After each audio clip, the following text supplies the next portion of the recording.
Bibili mo. Anong pangalan ng original na ganyan? Crocs. Ah, Crocs. Ayan, nabili mo, crocodile. Pag nainitan, lumilit. Oh. Kahit minsan hindi pa ako nakatry ng Crocs na yan. Oh, sana matry ko rin. So yun mga kababayan, mga kabarangay, no? Magandang umaga na naman po sa atin lahat.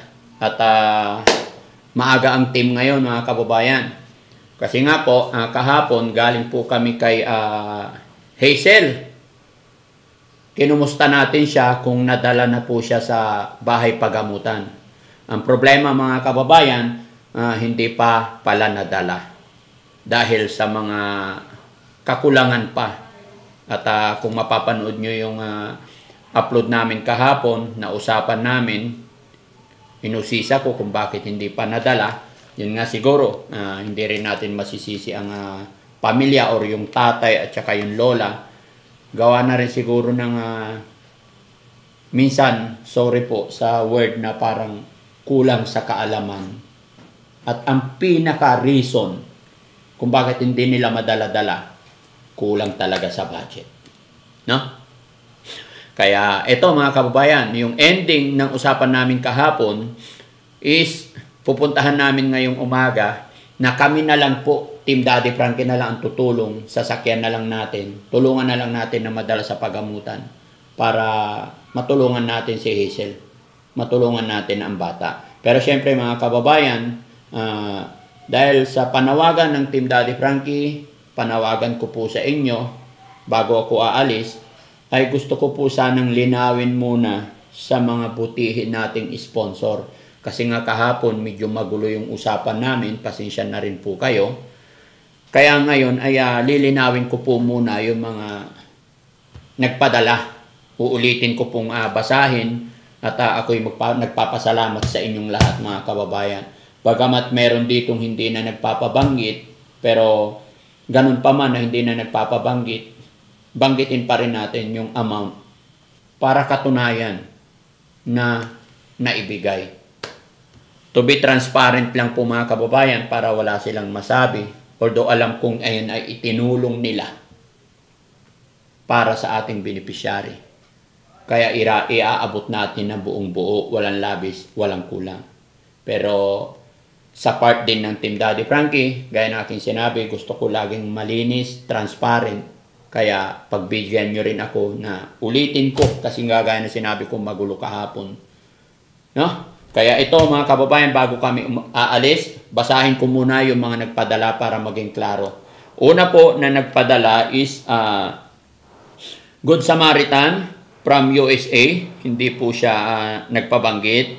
Nagbigay po siya ng 11,416, which is ang sinabi niyang ibibigay is 10,000 lang. And then pangalawa, from Cynthia Manyo ng Australia, 1,135. And then kay Ma'am Leticia Valenzuela, 1,122 from USA po sila. Yun. Kay Evelyn MacLeod, nagpadala po siya ng 2,014 centavos from GCash po yan. Hindi na nabanggit kung saan lugar sila. Kay Alberto Cabaluna, 819 and 40 centavos from Canada. Through GCash po yan. Ano to? Rohibina. Rohibina Guiñez. 2081. 2,081 pesos and 40 centavos from Canada rin po. Kay Maribeth Kagiwa, 150 pesos. Kay Annabel Aurino, Yes. yun, 100 pesos. Kay ano to? From father eh. Hmm? From Kaohsiung. Kaohsiung. From Kaohsiung ng Taiwan. Ayan, 500 pesos. Kay Milet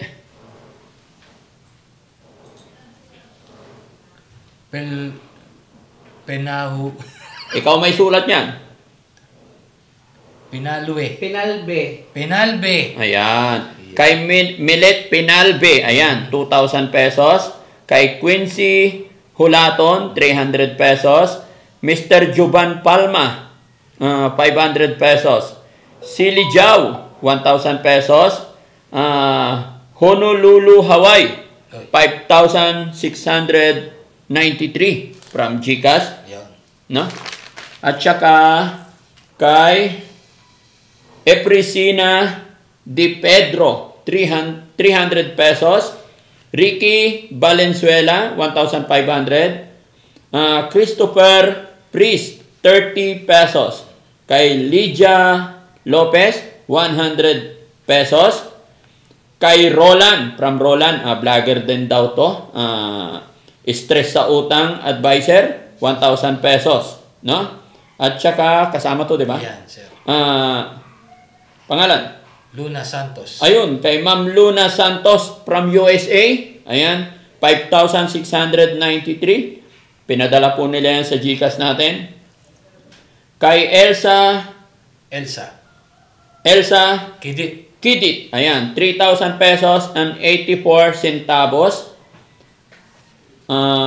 Mary Grace Coopera, Yan.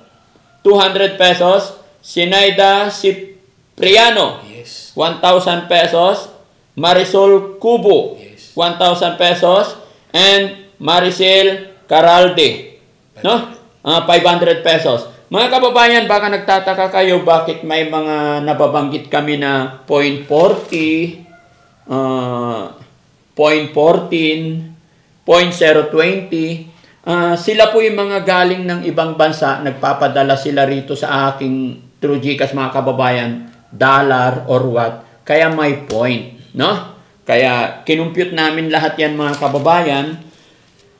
Sa yung mga nakuha namin, yung nagpi-feedback, halimbawa, yung mga na-receive namin na message na babasa namin sa GCash, ito po yung total, 43,139. Yung record, base sa record namin, mga kababayan.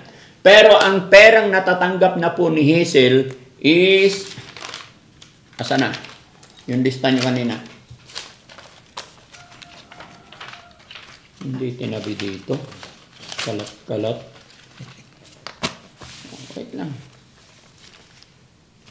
Sana yan? Ano to? Oh. Kalat-kalat. Yan. Mga kababayan, sa base sa record namin ni Kuya Rizky, yung inipon namin is 43,139. Pero dahil nanggaling kami kahapon, dahil sa pag-uusap namin, gaya na aking sanabi nung unang manawagan ako, pag may dumating na pera, agad-agad ko pong ibibigay para sa paggamot ni Hazel. So kahapon, nagbigay na po tayo ng 50,000.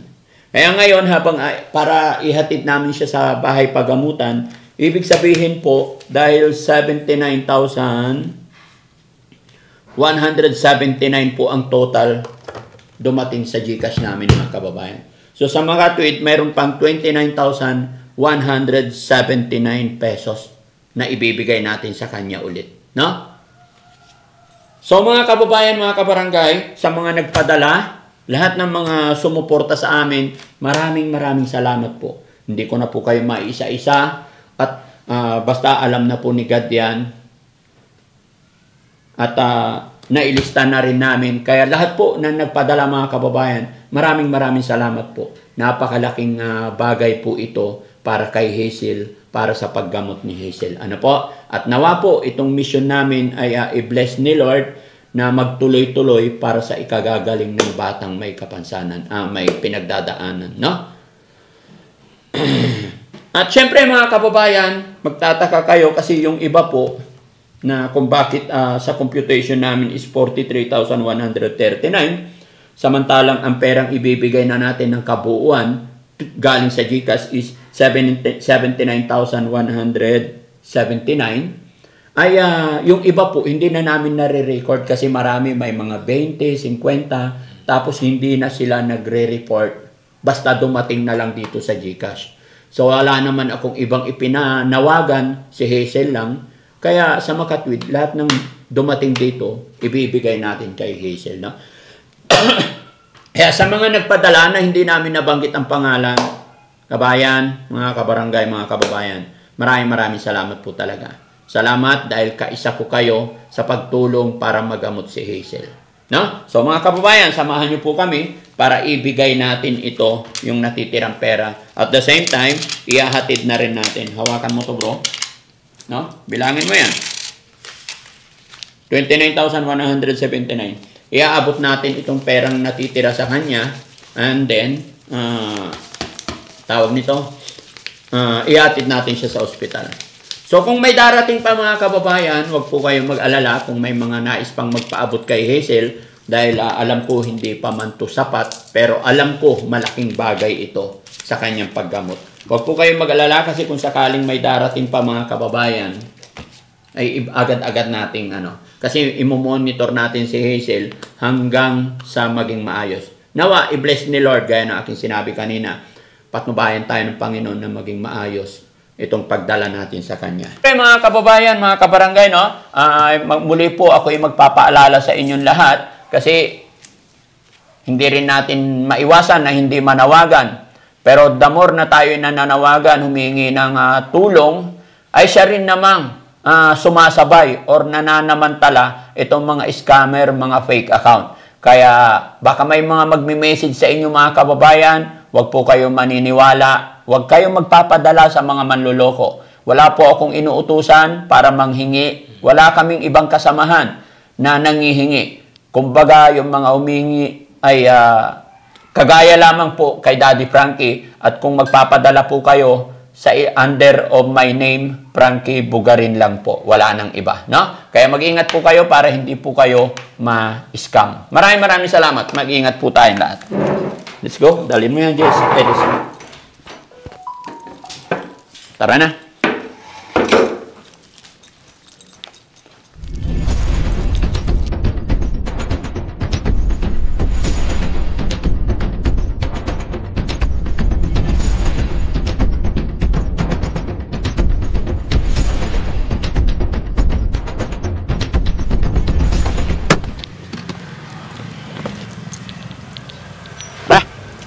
Ayan mga kababayan, dito na tayo. Tara.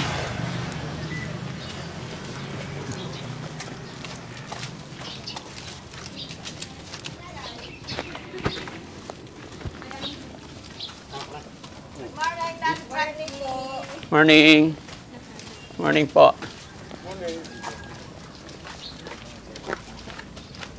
Sana naayos na nila yung mga gamit nila.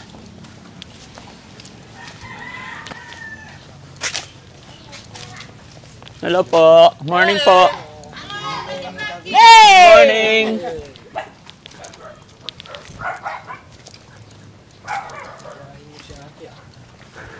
Hello po. Kilala si Risky. Hindi ko alam sino sinigawan sa inyo eh. Ikaw. Jessie! Si Jessie.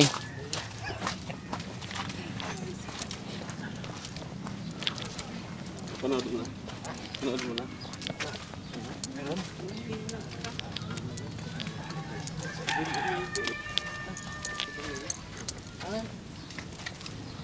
Oo.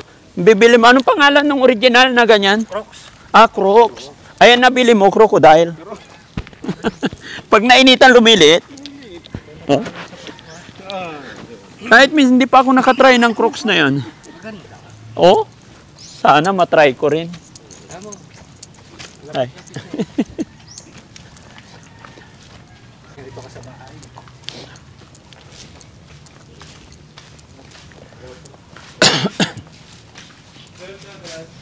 Tara, dito na tayo mga kababayan. Ayan, nakita ko na si Hazel. Nang mukhang nakabihis na. Good morning po. Oh, kumusta? Okay na? Okay na po. Good morning po, Daddy. Oh, good morning. Okay na, Nay? Opo, sir. Mga damit nyo? Naka-ano na po. Ready na po Oh, lahat. sige, tara, alis na tayo. Kumusta nga pala yung pera nyo, yung binigay ko kahapon? Dadalhin po namin. Ay. Nasa tatay niya po. Okay. Ibigay po lahat. Hindi nyo pa nabawasan? Very good, para yun may panggamit tayo, ha? Tayo, dalhin mo dito sa labas. Dito tayo sa labas. Kaya pa maglakad.